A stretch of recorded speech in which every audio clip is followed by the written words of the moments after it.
Hi everyone, Ed Gandia here with International Freelancers Academy, and today I want to talk with you about prospecting for clients, and specifically about proactive outbound prospecting, which is different from more passive marketing where prospects contact you because they've heard of you through someone else or because they happen to have come across your website, for example.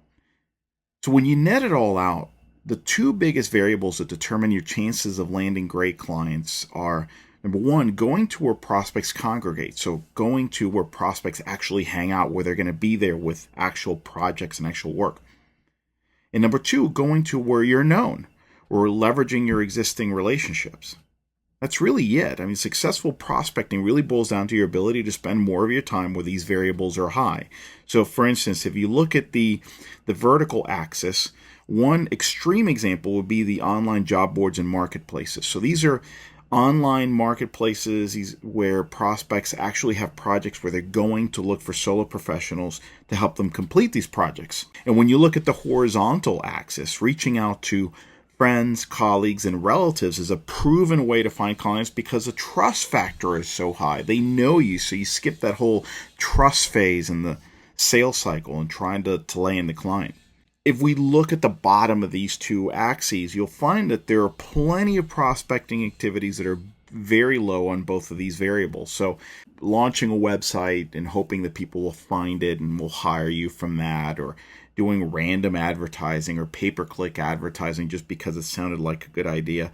These things tend to be very low on both the fact that people know you or the fact that this is where prospects are actually hanging out. Again, your goal is to spend as much time going to where these variables are high, but let's face it, most of us don't spend our time way out here in this outer edge, and there really aren't many things you can do that allow you to stay in this small sliver of perfection all of the time. But there's a general range that you should focus on, and I call it an outer periphery, where you can have great success just by working on prospecting tasks that yield great prospects, great clients, even if they're not in that very outer arc or sliver we just talked about. So let's go through some of these. So one of them we've talked about already, which is the online marketplaces, Elance, Odesk, etc. Direct mail, cold calling. So because you're picking these lists, you're going out to people that you've hand selected. You're actually going to prospects that hopefully have a high probability of needing your services. Social media is another great one if used correctly. Prospect-rich organizations and networking events. Also, kind of on the other side, because you're really well known here, existing clients and going deeper within those accounts to find more opportunities for projects. And of course, we talked about friends, colleagues, and relatives, and why that really increases your chances of landing clients when you're recommended. But the idea here is not to figure out, okay, so I'm using these tactics, and there are others that I haven't listed that are in this outer arc.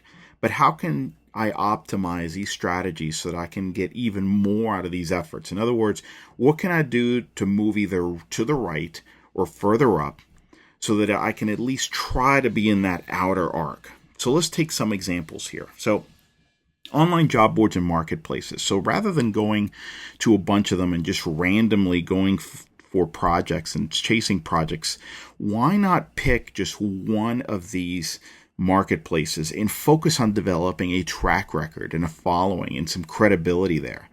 And in that way, you dramatically increase the chances of, again, moving to the right and being better known. With direct mail, instead of just sending out one mailer, why not seed that list through valuable information that you send occasionally rather than just one letter? Or why not do multiple mailings throughout the year? So you increase the repetition, increase the chances of being known. Same thing with cold calling. I talked to a freelancer not long ago who said, one thing I do sometimes is that I speak to these associations and then I cold call the members. So I'm known. I can say, hey, I was there at the November meeting. You might or might not remember me if you were there, and I spoke on this topic. So that's a great way of getting known and increase your chances of cold calling success. Go into prospect-rich organizations.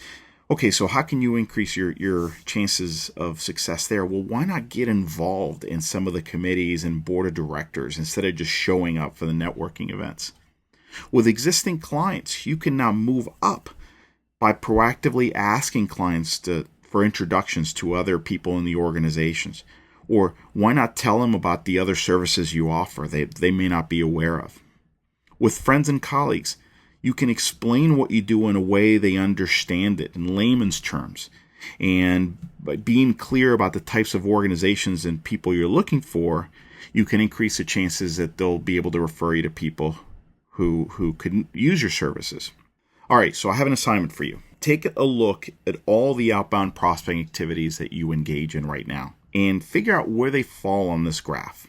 Are they somewhere in this outer periphery? Do any of them fall in the lower left of this graph? And if they do, try to eliminate or maybe even modify those activities so they're more effective, and keeping in mind that the top two variables that impact effectiveness.